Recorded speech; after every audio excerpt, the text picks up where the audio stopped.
Ahora nos toca ver un poco sobre la estructura de capital y la estructura económica. ¿Cuál es la diferencia? Hemos hablado en clases anteriores del balance general. El balance general hemos visto el activo hacia un lado y el pasivo hacia el otro, ¿sí? Entonces, la estructura económica y la estructura de capital es muy similar en concepción. A la izquierda de la lámina vemos la estructura económica, que es básicamente los activos, que es lo que consigo con el dinero, el cómo gasté el dinero, lo que tengo al haber gastado el dinero. Pero hacia el lado derecho vemos la estructura de capital. Es cómo me financié para poder comprar las cosas que están en el activo. Los recursos que he tenido que tomar para poder gastar y obtener recursos, que son básicamente dos. Los recursos ajenos, que lo podemos llamar pasivos, y los recursos propios, que son el patrimonio que tiene la empresa. Entonces, si estoy conversando con ustedes y diciéndoles de que los activos o las inversiones que yo haga se financian o con capital propio o con deuda. Se ha tocado la posibilidad que no generen intereses, pero eso es muy improbable. Entonces, cuando uno utiliza dinero o presta dinero o otorga dinero, quiere algo a cambio. Si hablamos del pasivo o de los recursos ajenos, estamos hablando de un interés. Cuando le pedimos dinero al banco, el banco nos cobra un interés. Pero cuando hablamos del patrimonio, de los recursos propios de la empresa, de los accionistas, estos se van a pedir utilidades. Entonces, casi es lo mismo en la práctica, pero los nombres son diferentes. El pasivo, los recursos ajenos, generan un interés y el patrimonio o recursos propios generan utilidades. Entonces, cuando hablamos de una estructura de capital, a lo que nos referimos es qué porcentaje de lo que me pedí prestado o de lo que conseguí para comprar mis activos, qué porcentaje es pasivo, qué porcentaje es patrimonio. Entonces, digamos que yo tengo 50 soles como pasivo y 50 soles como patrimonio. Yo podría decir que el 50% es deuda con terceros y el 50% es deuda con accionistas. ¿Sí? Repito, si yo tengo una estructura de capital o tengo entre pasivo y patrimonio 100 soles y al analizar yo me doy cuenta que el patrimonio es 50 soles y el pasivo es 50 soles, la mitad de toda esta deuda es pasivo y la mitad es patrimonio, yo puedo decir el 50% es deuda con terceros y el 50% es deuda con accionistas. Si yo veo que el pasivo son 60 soles y el patrimonio son 40 soles, yo voy a decir el 60% de mi deuda es deuda con terceros y el 40% es deuda con accionistas. Entonces, esa es la forma como se puede encontrar o cómo se realiza el análisis de la estructura de capital. Una vez tengamos el porcentaje o la estructura de la deuda de capital, tenemos que ver cuánto nos cuesta esta deuda. Entonces vamos a tener que aprender conceptos nuevos. En este caso, el pasivo o los recursos ajenos, esa concentración la vamos a llamar KD. ¿Sí? Pueden relacionar la D con deuda. Entonces KD son los recursos ajenos o es la concentración de recursos ajenos y los recursos que son de patrimonio o recursos propios vamos a llamarlas KE. Y al final, la contribución que hacen este tipo de porcentajes, vamos a poder operar y obtener cuál es el costo promedio o costo promedio ponderado de capital, o en este caso el WACC, por sus siglas en inglés, Weighted Average Cost of Capital. Entonces, recordemos, KD es el porcentaje de la deuda que tenemos con terceros y KE es el porcentaje de la deuda que tenemos con accionistas. Vamos a llevar esto a un ejemplo para poder entenderlo mejor. Conversamos en clases anteriores que hay una regla de oro, que es que el activo es igual al pasivo más patrimonio. Siempre se aplica eso, y aquí lo vamos a ver también de esta manera. Podemos ver en la lámina hacia el lado izquierdo que tenemos un activo por 3.500.000 soles. Y hacia la derecha es donde vamos a ver el pasivo y patrimonio, que si nos damos cuenta, también suma 3,5 millones. Entonces, ¿cómo se compone este pasivo? Vamos a hablar del pasivo. ¿Cómo se compone? En este caso yo puedo ver que tengo 300.000 soles de pasivo sin costo financiero. Entonces, ¿cuál es un pasivo sin costo financiero? Podemos hablar pasivo laboral, pasivo comercial o pasivo fiscal. ¿Sí? Deuda con trabajadores, que aún no les pago el sueldo, todavía no es fin de mes, lo tengo en el pasivo. Deudas con clientes que estoy alargando, estoy pagando tarde, o tengo impuesto que todavía no he pagado, he fraccionado, y tengo un saldo a favor. Tengo 2 millones de pasivo con costo financiero, que ya son obligaciones financieras o bonos por pagar. Tengo 1 millón de soles de patrimonio con costo financiero, que van a ser aportes de capital, por ahí las reservas o las utilidades que no he pagado aún. Y tengo 200.000 de patrimonio sin costo financiero, que básicamente pueden ser donaciones o valorizaciones.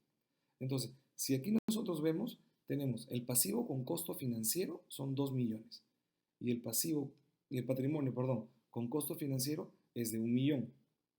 Entonces, esos son los valores en los cuales yo me tengo que enfocar.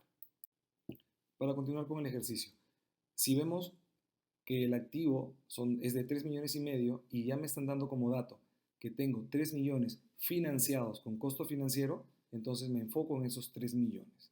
Hacia el lado derecho en el pasivo, ya estamos contemplando en la diapositiva anterior que 2 millones son pasivo con costo financiero y 1 millón es patrimonio con costo financiero. Entonces, el pasivo con costo financiero hemos acordado que se le va a llamar KD y el patrimonio con costo financiero se va a llamar KE. En este caso, ya el ejercicio nos da cuáles son las tasas o los costos de este financiamiento. ¿Sí? Entonces, yo puedo ver aquí que mi pasivo con costo financiero tiene una tasa de 20% y mi patrimonio con costo financiero tiene unas utilidades de 25%. Entonces, esos son los importes que yo tengo que tener para trabajar para poder hallar el WACC. Entonces, ahora sí, ¿cómo calculo el WACC? ¿Cómo calculo el costo ponderado de capital? Básicamente tengo que calcular cuál es el costo de la deuda con terceros y cuál es el costo de la deuda con accionistas. ¿Sí? Y todo ese importe lo voy a tener que dividir entre el total de activo financiado con deuda. Entonces la diapositiva ya nos da los datos. Me dice que el activo financiado por deuda es 3 millones. Ya tengo el dato. Me dice que mi deuda financiada con terceros, el KD, es de 2 millones y me está dando cuál es el costo de este KD, que es 20%. Tengo la deuda de patrimonio, que es 1 millón, y el costo de esta deuda es de 25%. ¿Sí? Entonces ya me está dando los datos. Algo importante.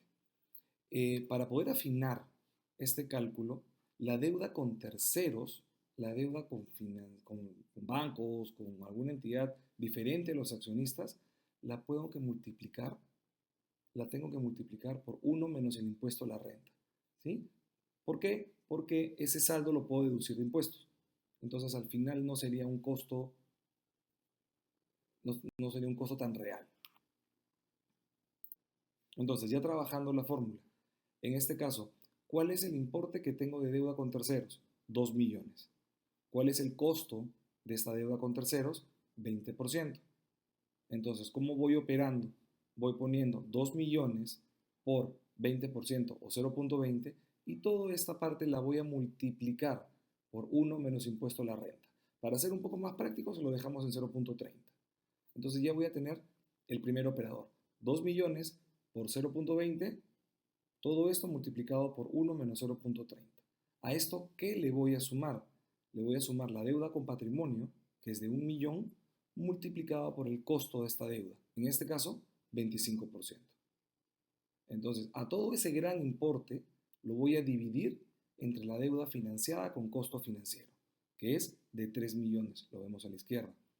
Entonces, luego que operemos 2 millones por 0.20 multiplicado por 1 menos 0.30, todo esto voy a sumarlo a 1 millón por 0.25 y todo este nuevo resultado lo voy a dividir entre 3 millones.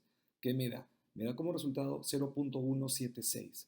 Pero el WACC es una tasa, la tasa debe ir en porcentaje. Entonces, yo convierto ese 0.176 a porcentaje y me dice que el WACC o el costo promedio o el costo ponderado de capital es de 17.6. Entonces, ¿qué significa este 17.6? Que el costo que la empresa tiene por endeudarse 2 millones con bancos, por ejemplo, y 1 millón con accionistas, tiene un costo total de 17.6. Si yo voy a plantear con toda esta deuda una inversión, mi rentabilidad tiene que ser mayor al 17.6 para no perder dinero. Vamos a descomponer un poquito lo que hemos conversado hace unos segundos. ¿Cómo calculo el KD? ¿Qué es el KD? El KD, o costo de deuda, es la tasa de interés que la empresa asume por el préstamo del dinero, ¿sí? En el caso si tiene una sola deuda, simplemente tomo la TEA y la considero como KD. En el caso yo tuviera varias deudas, tengo que tener el costo ponderado, la tasa ponderada de esas deudas, y esa tasa ponderada es la que tomo como KD. Calcular el KE sí es un poquito más complejo. ¿Por qué? Porque es la tasa que el accionista te va a pedir, ¿sí? como utilidad por haber puesto el dinero en la empresa. Entonces, hay algunas fórmulas, algunos modelos de cálculo. Vamos a ver uno de ellos. Y básicamente todos estos modelos hacen el cálculo del rendimiento que se espera de una inversión en función a un riesgo o a la volatilidad de las inversiones. Esta fórmula es la que vamos a definir en este momento. Parece ser complicada, pero una vez que la entendamos, es un poco simple. Entonces, el KE, para calcular el KE, vamos a tener varios términos que tener claros. La tasa libre de riesgo, que es el beta, el RM, que es el riesgo sistémico, RF, riesgo de mercado, y riesgo país. Normalmente el riesgo país nos lo van a dar como dato, pero hay que tener claras todas estas variables para poder hallar el KE. RF es el rendimiento que obtienes por una opción libre de riesgo. Normalmente se toma para esto los bonos del Tesoro de Estados Unidos, lo podemos obtener de Investing y hacemos el cálculo. Beta es el coeficiente de una opción en comparación al riesgo de mercado. Aquí, por ejemplo, podemos buscar el beta de una acción que ustedes consideren estable. Ponemos, buscamos este beta a un año y lo podemos considerar. RM es el rendimiento promedio de mercado, ¿sí? En el que se encuentra una acción que queremos tomar. Normalmente podrían tomar el SP500 en el periodo de un año y con eso se puede usar la fórmula. Y el riesgo país es el indicador que mide el riesgo de un país para los inversionistas. En este caso lo vamos a dar como dato para poder hacer un poco más ágil. Entonces, tal cual como lo explicábamos, el RF, vamos a la página de Investing, tomamos el rendimiento de este bono un año y lo consideramos. En cuestión al beta, entramos y buscamos una acción, en este caso las acciones de Google, a un año. Y el RM, buscamos el SP500 y ya nos da el rendimiento a un año. Con estos tres valores procedemos a operar. Entonces, operamos. RF 4.171%, sumamos al beta 0.82 que multiplica al RM menos el RF, y en eso nos da como dato el riesgo país 1.5%, lo añadimos a la fórmula. En este caso, ¿qué nos resulta? Que el KE es de 23.825%. Entonces, si tomamos como cierto los datos de este ejercicio, la utilidad que el accionista te va a pedir es superior a este 23.825%.